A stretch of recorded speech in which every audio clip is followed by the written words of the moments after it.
Bonjour et bienvenue dans ce tutoriel de Jorani, le logiciel de gestion des congés open source. Aujourd'hui, nous allons parler de cette page, la page organisation. Comme nous allons le voir dans ce tutoriel, c'est une fonctionnalité qui différencie Jorani des autres logiciels open source de gestion des congés, car elle permet de structurer votre activité de gestion des congés en filtrant les différents rapports et les différentes pages telles que les calendriers globaux et tabulaires. Commençons tout de suite par un point de vocabulaire, c'est le mot que vous voyez ici, entité. Alors pourquoi on n'a pas parlé de groupe ou de service dans cette page?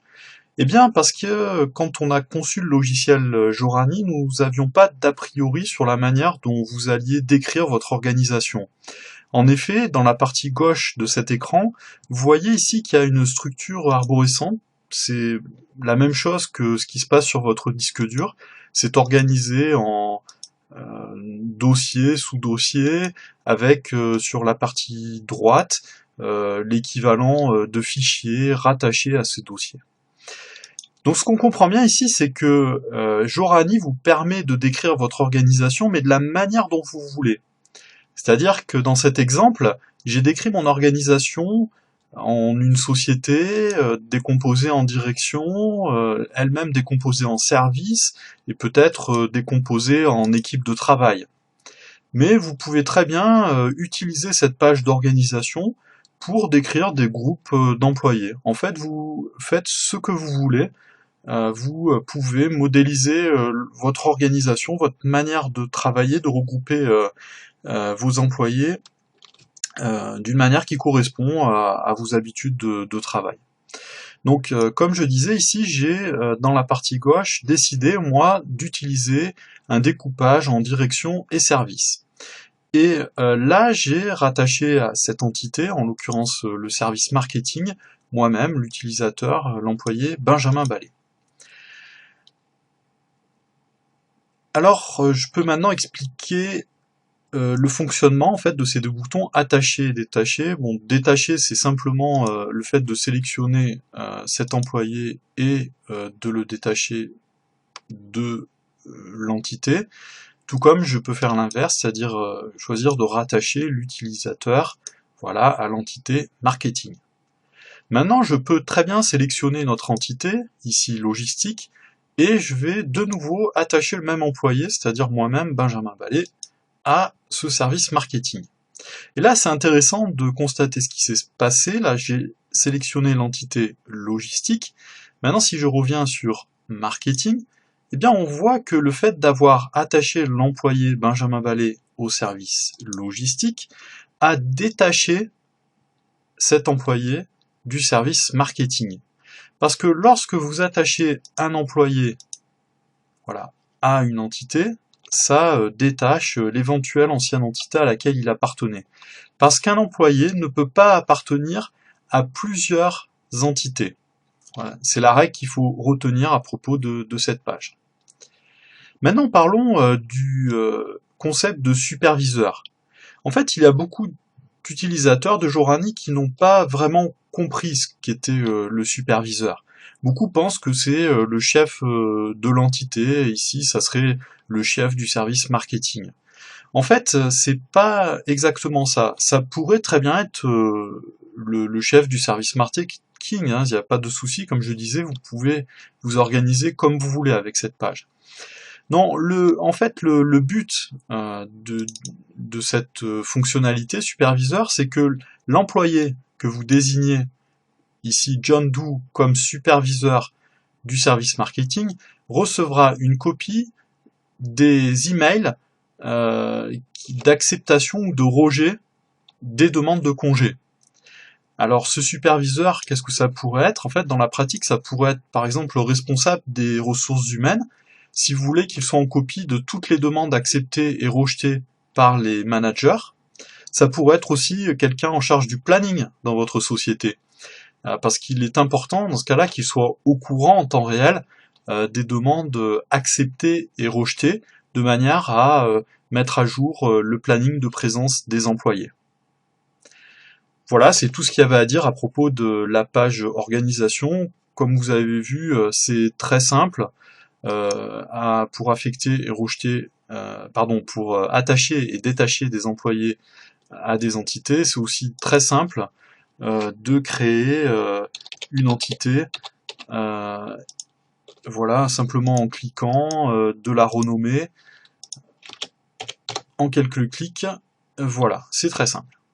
Mais maintenant, dans la pratique, à quoi ça sert en fait de décrire votre organisation en entités et sous-entités? Bien, comme nous disions en introduction, ça va vous permettre de filtrer des pages, telles que des rapports, ou de filtrer les calendriers. Alors, commençons par les calendriers. Là, vous voyez, par exemple, j'ai l'entrée calendrier tabulaire. Par défaut, quand je vais lancer ce calendrier, il va être ouvert en fait sur le service auquel je suis rattaché, enfin l'entité à laquelle je suis rattaché. Donc tout à l'heure, on a fait la manipulation pour que moi, Benjamin Ballet, je sois rattaché à l'entité marketing. Et voilà, le calendrier a été filtré à l'ouverture sur mon entité d'appartenance.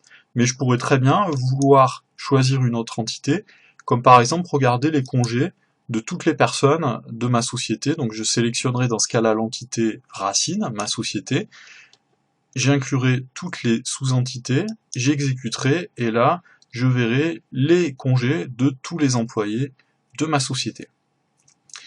C'est exactement le même principe pour le calendrier global. Donc je peux le filtrer au niveau de mon entité, tout comme je peux choisir de regarder les congés des employés de toute la société, en incluant toutes les sous-entités. Si maintenant vous êtes responsable RH, sachez que vous pouvez vous servir de cette fonctionnalité organisation afin de filtrer des rapports, comme par exemple le rapport état des congés. Vous pourriez le lancer ici sur toute la société ou par exemple seulement sur l'entité marketing, l'exécuter, et comme on a vu en fait, comme il n'y a que moi, Benjamin Ballet, dans l'entité marketing, eh bien votre rapport serait filtré sur l'entité marketing seulement. Cette fonctionnalité organisation est aussi utile pour filtrer la page liste des employés. Donc là, elle est filtrée par exemple sur l'entité marketing. Si maintenant je veux voir les employés de toute la société, je sélectionne l'entité racine ma société, j'inclus tous les sous-départements ou les sous-entités, et là je vois tous les employés de ma société. Maintenant, hop, si je veux revoir que les employés du service marketing, j'utilise le filtre sur l'entité et je vois que les employés rattachés à l'entité marketing. Voilà, c'était un tutoriel sur la page organisation. On a vu que vous pourriez vous en servir pour décrire votre organisation, que ce soit une société, une association ou autre, en une structure arborescente composée d'entités et de sous-entités. Ces entités peuvent être des groupes d'utilisateurs, des directions, des services, des filiales, etc. Vous faites ce que vous voulez pour décrire votre entité. Ce qu'il est important de se rappeler, c'est qu'un employé ne peut appartenir qu'à une seule entité, et qu'un superviseur est un employé qui recevra une copie des emails d'acceptation et de rejet des demandes de congé. Donc ça peut être utile pour quelqu'un chargé de la planification dans votre entreprise, ou si vous souhaitez que le responsable des ressources humaines reçoive une copie des demandes acceptées et rejetées. Une fois que vous aurez complètement décrit l'organisation de votre société, eh bien, ça sera très utile afin de filtrer les rapports, certaines pages comme la liste de gestion des employés, ou les calendriers tabulaires et le calendrier global. Voilà, j'espère que vous avez apprécié ce tutoriel. N'hésitez pas à le commenter ou à demander des trucs et astuces sur d'autres fonctionnalités de Jorani. Merci, à bientôt.